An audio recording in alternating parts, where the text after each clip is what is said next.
नमस्कार, कशिश न्यूज का खास कार्यक्रम मुद्दा देख रहे हैं आप सभी और मैं सुष्मिता राज आपके साथ। आज के इस मुद्दा में बात होगी भोजपुरी, मगही, अंगिका जेटिट में क्षेत्रीय भाषा के तौर पर शामिल होगी भी या नहीं, इस पर अब भी संशय बरकरार है। मंत्रियों की कमेटी ने रिपोर्ट सौंप दी है, लेकिन सवाल यह है कि आखिर इस विवाद से नुकसान किसका हो रहा है? क्या क्षेत्रीय भाषाओं के सम्मान की लड़ाई को राजनीतिक रंग दिया जा रहा है? क्या युवाओं की नौकरी और परीक्षा से जुड़े मुद्दे अब भाषा की राजनीति में उलझ गई है? इन्हीं सवालों पर होगी आज बेबाक बातचीत और बहस। हमारे साथ जेएमएम के धीरज दुबे जी जुड़ रहे हैं, बहुत स्वागत है आपका कशिश न्यूज पर। और झारखंड बीजेपी के मुख्य प्रवक्ता प्रतुल शाहदेव जी हमारे साथ जुड़ गए, बहुत स्वागत है प्रतुल जी आपका भी कशिश न्यूज पर। सवाल पहले धीरज जी आपसे है, तीन बार बैठकें हो गई, इसके बावजूद भी अब तक एक जो कह सकते हैं परिणाम है, इस बैठक का निष्कर्ष निकलकर सामने नहीं आया। समिति में नए लोगों को जोड़ भी दिया गया, 5 से ये संख्या बढ़कर 7 भी हो गई। इसके बावजूद भी अब भी विरोध और अब भी आपस में ही इन सारी चीजों को लेकर तालमेल नहीं बिठा पा रही है सरकार। देखिए, 7 मंत्रियों की कमेटी बनी जिसमें से 4 लोगों ने इन भाषाओं को जोड़ने के खिलाफ में अपना मंतव्य दिया है। और इसके पीछे उन्होंने जो कारण बताया है कि बीपीएससी और बिहार की भाषा है मगही, भोजपुरी और अंगिका। तो जो मूल रूप से वहां की भाषा है, एक वहां सेकंड का आपको रोकना चाहूंगी धीरज जो जी, प्रतुल आयोग जी है। कुछ इशारा कर रहे हैं, शायद उन तक आपकी आवाज जो है वो नहीं पहुंच पा रही। प्रतुल जी कुछ ऐसा ही कह रहे हैं? ठीक है, पीसीआर से थोड़ा ठीक कर लेंगे प्लीज। हाँ,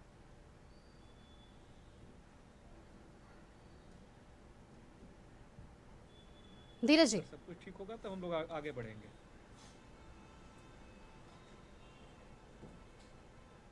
धीरज जी मेरी आवाज पहुंच रही है आप तक? हाँ, मुझे आवाज आ रही है। आपको मेरी आवाज पहुंच रही है कि नहीं? बिल्कुल बिल्कुल, बातों को पूरा करिएगा। हाँ, मैं ये बोल रहा था कि जो मंत्रियों ने अपना मंतव्य दिया है, 7 में 4 मंत्रियों ने इसके विरोध में अपना मंतव्य दिया है। और इसके पीछे कारण बताया कि जो बीपीएससी है, बिहार पब्लिक सर्विस कमीशन, वहां पे भी क्षेत्रीय भाषा के रूप में अंगिका, मगही और भोजपुरी को नहीं जोड़ा गया है। तो आखिर झारखंड में क्यों जोड़ा जाए? दूसरा सवाल ये उठता है कि क्षेत्रीय भाषा के रूप में अगर हम लोग मगही, अंगिका और भोजपुरी को जोड़ते हैं, तो जो हमारा मंशा है इसके पीछे, कि जो हमारी झारखंड की संस्कृति है, जो क्षेत्रीय भाषा है, उसको बोलने वाले, समझने वाले, पढ़ने वाले लोग किसी प्रवेश परीक्षा में भाग लें और उनको उसमें प्राथमिकता मिले, उनकी नियुक्ति हो, ताकि झारखंड के हित, झारखंडी लोग अगर अभ्यर्थी के रूप में चुने जाएंगे, नियुक्त किए जाएंगे, तो झारखंड की मूल भावना को भी समझेंगे। अगर अंगिका, भोजपुरी और मगही को क्षेत्रीय भाषा के रूप में जेपीएससी से जोड़ दिया जाता है और कल के तारीख में जब परीक्षा होगी, तो मुझे नहीं लगता है कि इलाहाबाद में बैठे हुए लोग और पटना में बैठे हुए लोगों से झारखंड के विद्यार्थियों का कंपटीशन होगा। और जब झारखंड के विद्यार्थियों का उनसे कंपटीशन होगा, तो क्या हमारे झारखंड के जो नौनिहाल हैं उनको ब्रॉड स्तर पर एक कंपटीशन का सामना नहीं करना पड़ेगा? इन सारी चीजों पर कह सकते हैं कि मुआयना किया जा रहा है। और कहीं ना कहीं फिर देखा जा रहा है कि जो हमारा परिवेश है, जहाँ पे 29% आदिवासियों की संख्या है, 15% महतों की संख्या है, ये सारे झारखंडियों की जब हम लोग भौगोलिक और आर्थिक स्थिति को देखते हैं, तो शायद compete करना पूरे देश से हमारे लिए संभव नहीं होगा। और दिल्ली में बैठे हुए छात्रों से, इलाहाबाद में बैठे हुए छात्रों से और पटना में बैठे हुए छात्रों से जब कंपटीशन होगा, तो सारे झारखंड के छात्रों के लिए मुश्किल है। अब रही कि नागपुरी, पलामू प्रमंडल और खासकर देवघर और गिरिडीह इलाकों में ऐसा माना जा रहा है कि भोजपुरी मगही बोला जाता है। लेकिन अगर छात्रों से जब आप कनेक्ट करेंगे सुष्मिता जी, आपको समझ में आएगा कि नागपुरी सीखना ज्यादा आसान है इन कंपेयर टू मगही और भोजपुरी। कई लोग तो चाहते हैं कि भाई उसका ट्यूशन जो है या नागपुरी सिखाने के कोचिंग संस्थान रांची में मौजूद हैं, बाकी अन्य जगहों पर नागपुरी सिखाने के नहीं मिलता है। सीखना भी आसान है और उसमें एग्जाम, परीक्षा देना भी आसान है। तो कई छात्रों का भी फेवर है कि क्षेत्रीय भाषा के रूप में जो है सो हमारा जो अभी जोड़कर सरकार रखी है, उसी को यथावत लागू किया जाए।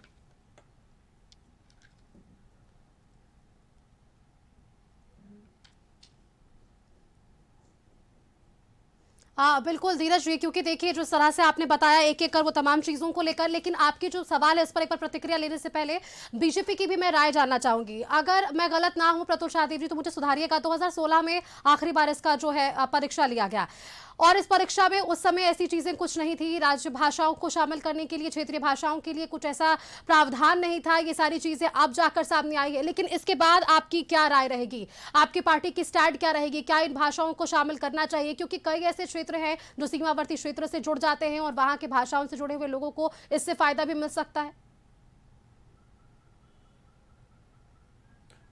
देखिए, भारतीय जनता पार्टी का स्पष्ट मानना है कि झारखंड क्षेत्र के जितनी भूमिपुत्र हैं। सुष्मिता जी फिर से मेरी आवाज इको कर रही है कल की तरह, इसको प्लीज पीसीआर से ठीक कराएं। जी जी।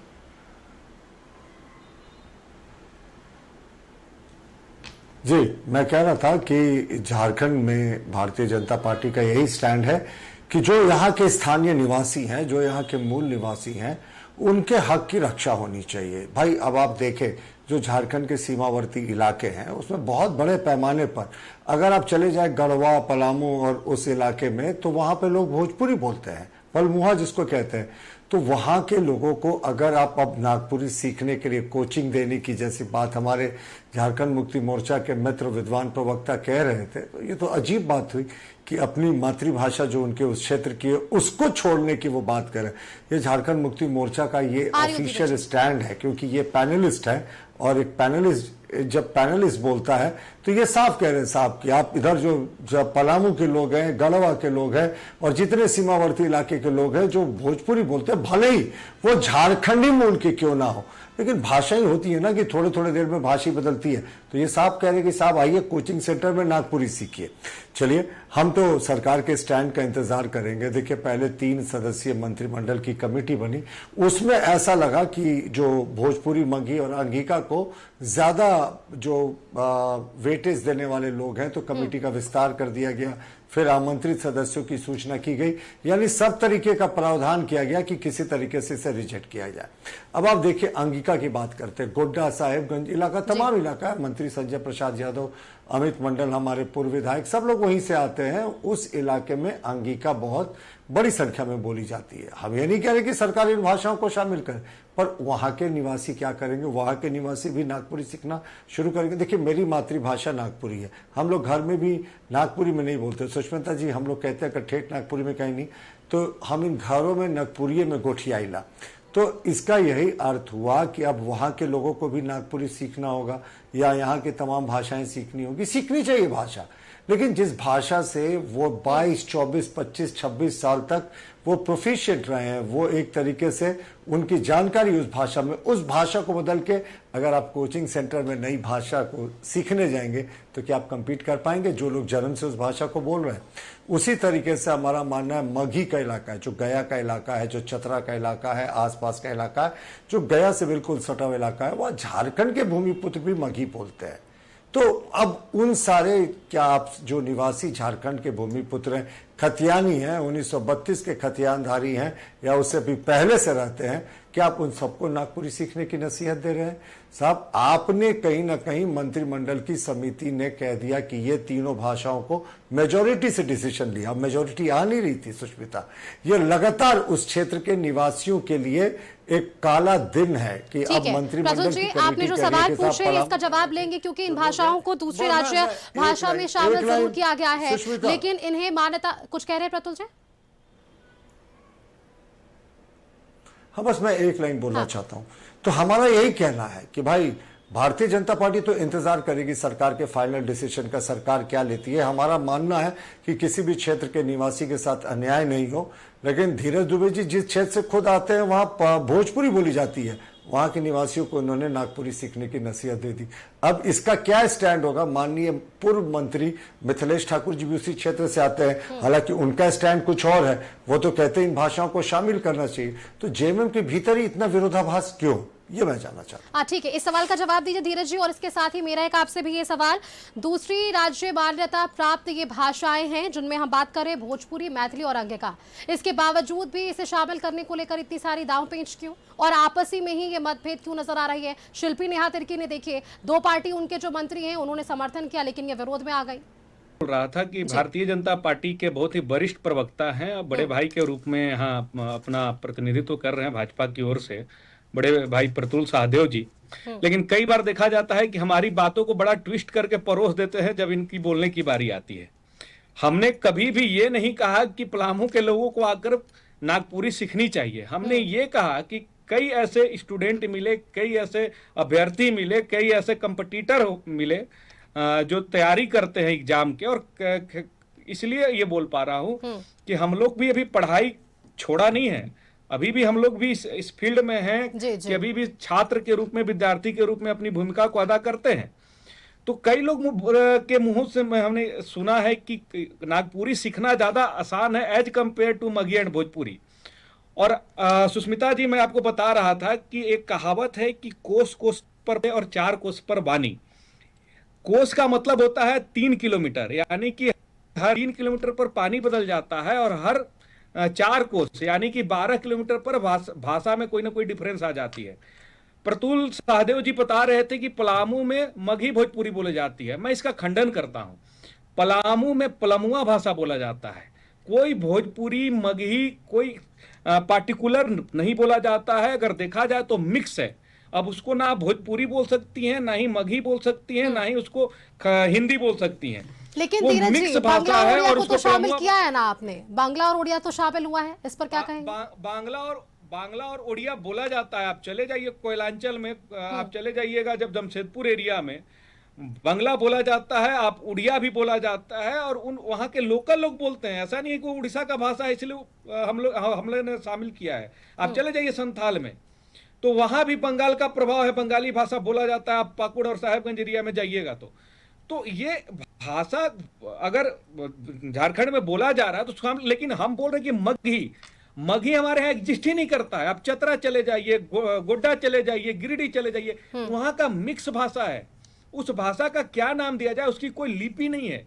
जब स्क्रिप्ट नहीं है तो उस भाषा पर हम लोग कैसे सिलेबस को तैयार करेंगे? लेकिन धीरज जी, पलामू, गढ़वा, लातेहार, देवघर, गोड्डा, साहेबगंज, जितने भी ये सीमावर्ती क्षेत्र हैं, आपको ये नहीं लगता कि यहाँ पर इन भाषाओं का इस्तेमाल होता है? लातेहार में तो नागपुरी को प्राथमिकता है, नागपुरी लोग ज्यादा बोलते हैं। सुष्मिता जी, यही तो सवाल है। बात मगही, भोजपुरी और अंगिका के विरोध का नहीं है।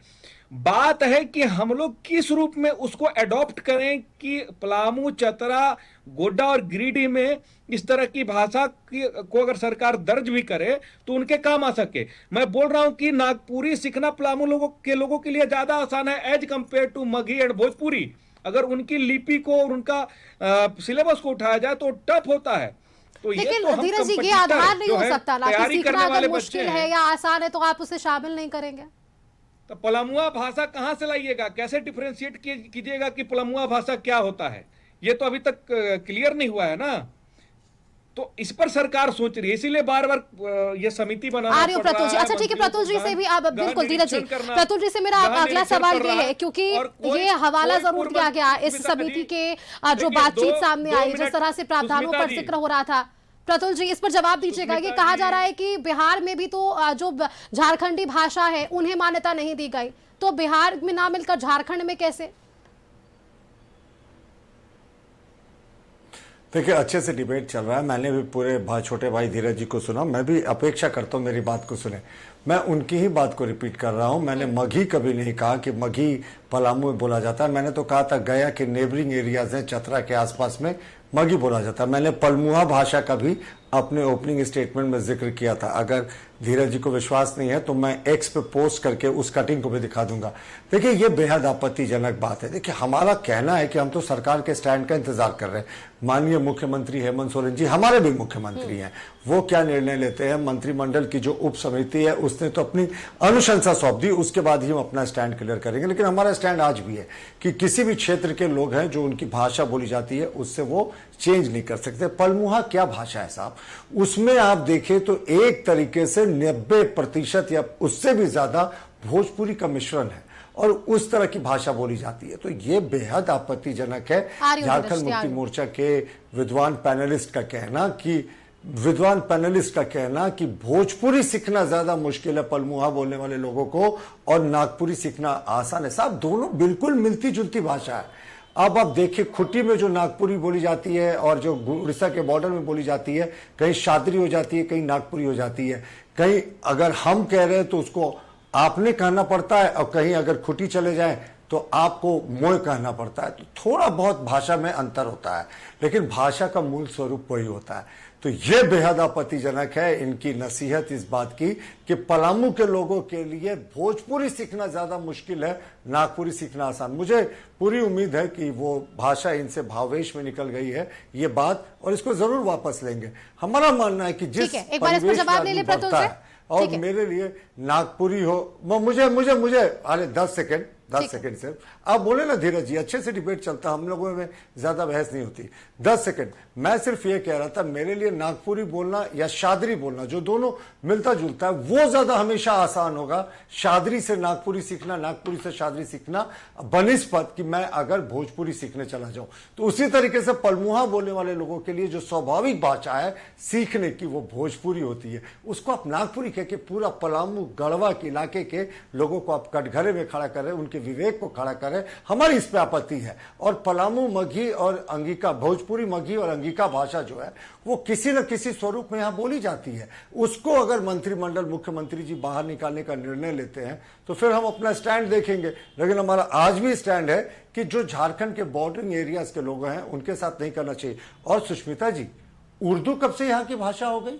उर्दू भाषा को जेटेट के मुख्य परीक्षा में रखा गया, लेकिन भोजपुरी बोलने वाले मैक्सिमम लोग जो धनबाद, माफ कीजिएगा, धनबाद में भी बोलते हैं, गढ़वा में भी बोलते हैं, पलामू में भी बोलते हैं, जिसको बाद में पलमुहा भी कहा जाता है, उन लोगों के साथ अन्याय क्यों साहब? क्या आप उनको उर्दू भी सिखवाइएगा नागपुरी के साथ? ये कतई उचित नहीं है। बड़ा जवाब दीजिएगा धीरज जी इस पे, उर्दू भाषा को लेकर भी, क्योंकि उसे शामिल किया गया और जिन सवालों का इन्होंने जवाब ढूंढा, एक बार जवाब दीजिएगा धीरज जी।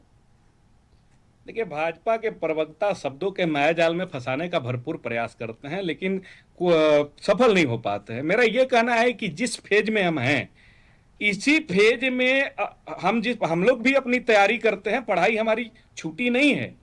और हमारे जितने मित्रगण हैं उनका मंतव्य जो था, हमने उसके बारे में चर्चा किया कि चूंकि मगही और भोजपुरी पूरी तरह से हमारे यहाँ नहीं बोली जाती, हमारे यहाँ मिक्स भाषा है जिसको हम लोग पलमुआ भाषा बोलते हैं, तो उनकी चर्चा में ये समझ में आया, और बहुत लोग आपको मिल जाएंगे कहते हुए कि Magahi Bhojpuri is tougher than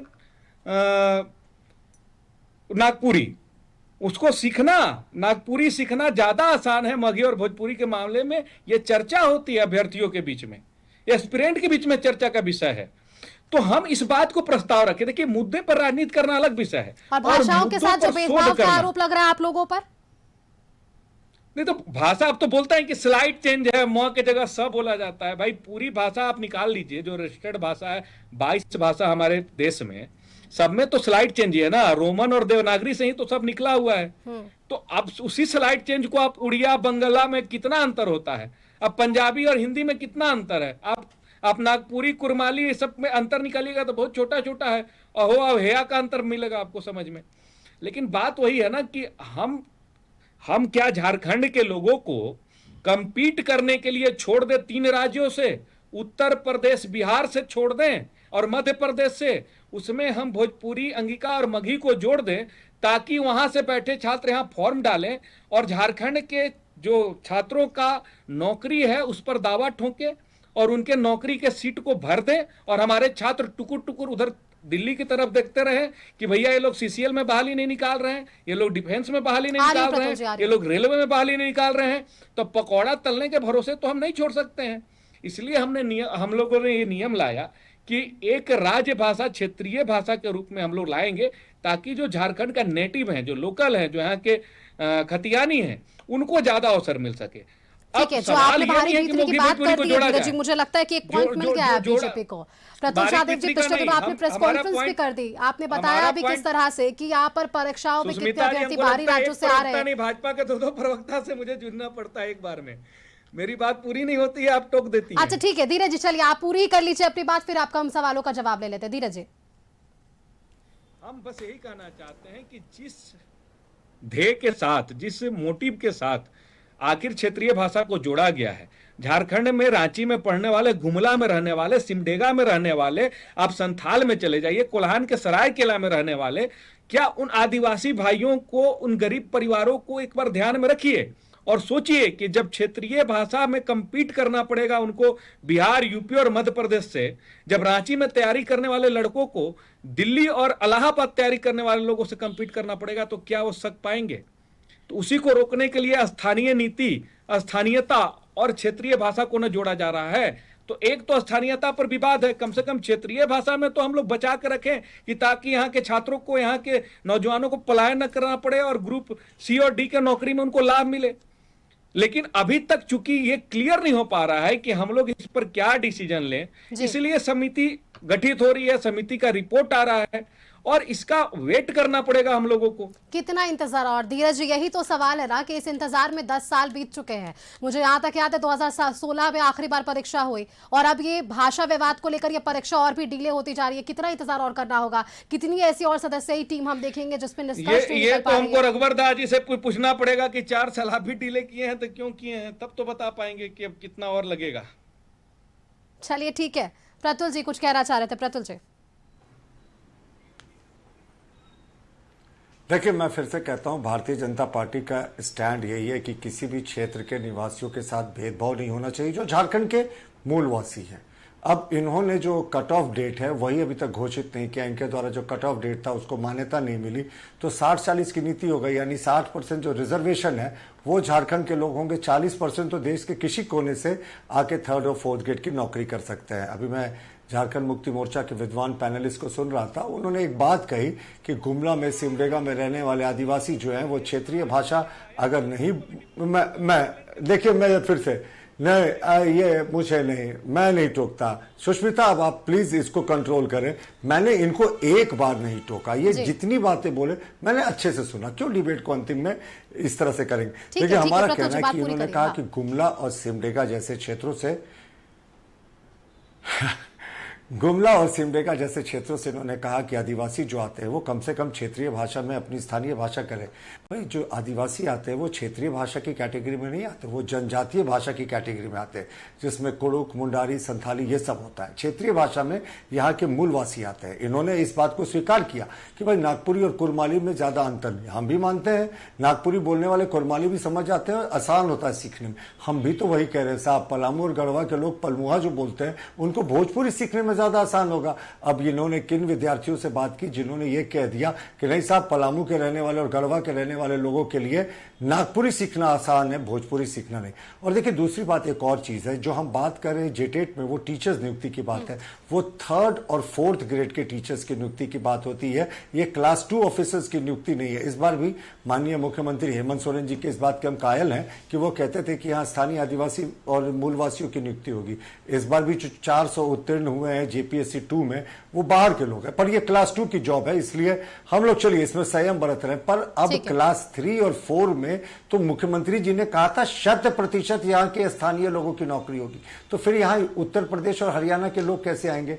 देखिए, बात नियत की है। आज JMM के पैनलिस्ट ने भी स्पष्ट कर दिया कि भोजपुरी बोलने वालों को, पलमुहा बोलने वालों को भोजपुरी सीखना मुश्किल होता है, नागपुरी सीखना आसान होता है। हालांकि उन्होंने कहा कि नागपुरी बोलने वाले कुरमाली सीख सकते हैं। यानी झारखंड मुक्ति मोर्चा ने कहीं ना कहीं भोजपुरी बोलने वाले, मगही बोलने वाले और अंगिका बोलने वाले, जिन लोगों ने इनको वोट भी दिया है, मिथिलेश ठाकुर जी ऐसे ही नहीं जीते उस क्षेत्र से। उस क्षेत्र में तो भोजपुरी और पलमुहा बोलने वाले ये लोग रहते हैं, अब उनसे ये किनारा कर रहे हैं। खैर चलिए, हम सरकार के फाइनल निर्णय का इंतजार करेंगे। सरकार क्या निर्णय बीजेपी चलिए अब इंतजार कर रही है कि अब इस पर क्या सफल निर्णय और आखिरी निर्णय आएगा। आखिरी जो कुछ कहना चाह रहे हैं धीरज जी, क्या कुछ कहेंगे? क्योंकि इंतजार पर ही बात है और मुझे लगता है कि मुख्यमंत्री भी इस पूरे मामले पर लगातार संज्ञान ले रहे हैं। इसी वजह से अभी तक में 3 बैठकें हुई है, सदस्य पर भी उन्होंने जोर दिया है, नई टीम भी बनाई, लेकिन इसके बावजूद भी सामने नहीं आ पाया परिणाम। धीरज जी, सुष्मिता जी, पुनः एक बात को बोलना चाहूंगा कि सरकार समितियों के माध्यम से आकलन करना चाहती है कि झारखंडियों के हित में क्या सही निर्णय होगा। पलामू में पलमुआ भाषा है जिसकी कोई स्क्रिप्ट नहीं है, कोई लिपि नहीं है, तो क्या उस भाषा को कैसे लागू किया जाए। दूसरा, हमने ये बोला कि जो अभ्यर्थी, क्योंकि हमारे साथीगण अभी भी तैयारी में लगे हुए हैं, सीजीएल जैसी तैयारी से लेकर और जेएसएससी की जितने परीक्षा है उसमें तैयारी करते हैं, उनके माध्यम से जो हमको ज्ञात हुआ, वो बोलते हैं कि मगही और भोजपुरी सीखना ज्यादा टफ है बजाय नागपुरी।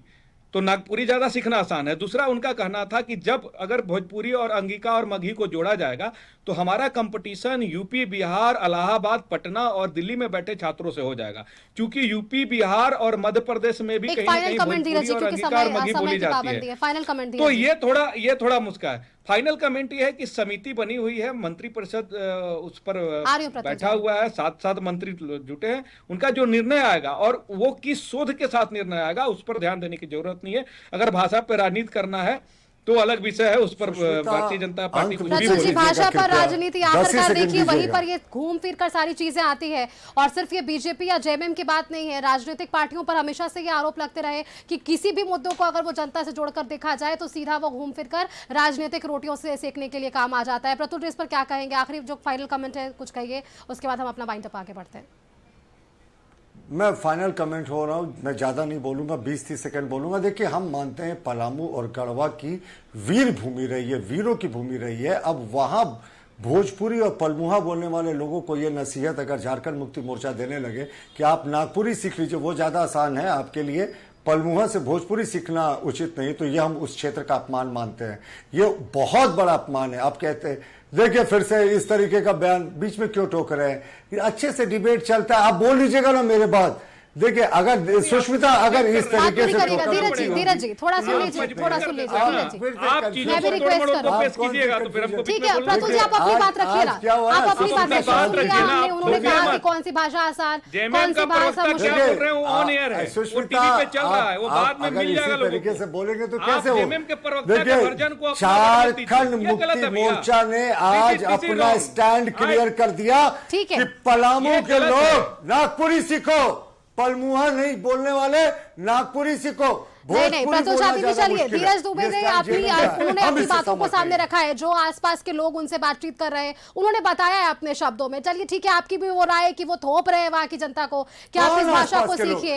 इंतजार झारखंड की जनता करेगी कि इस परीक्षा में आखिरकार जो इन भाषाओं को लेकर ये पूरा विवाद उत्पन्न हुआ है, आखिर इस पर विराम कब लगेगा। आप दोनों जाते जाते मुस्कुरा रहे हैं, इसका जवाब मुझे मिल गया है कि इंतजार थोड़ा कम होगा, लेकिन जो असल हकदारी है वो जरूर सामने आएगी। बहुत शुक्रिया आप दोनों का हमारे साथ जुड़ने के लिए। धीरज दुबे जी हमारे साथ थे, जेएमएम से और बीजेपी से हमारे साथ प्रतुल शाहदेव जी जुड़े हुए थे। जो भाषा विवाद आज हम देख रहे हैं इस जेटेट की परीक्षा में, इस विवाद को इसलिए कहा जा रहा है क्योंकि कहीं ना कहीं क्षेत्रीय भाषाओं को आज भी सम्मिलित करने की लड़ाई या फिर उसका विरोध अब भी बरकरार है। मुख्यमंत्री सजग है, लगातार बैठकें हो रही हैं, समितियों में नई जगह दी जा रही है नए लोगों को, लेकिन इसका क्या कुछ सफल परिणाम होगा ये देखना होगा। फिलहाल के लिए इतना ही, देखते रहिए कशिश न्यूज। नमस्कार।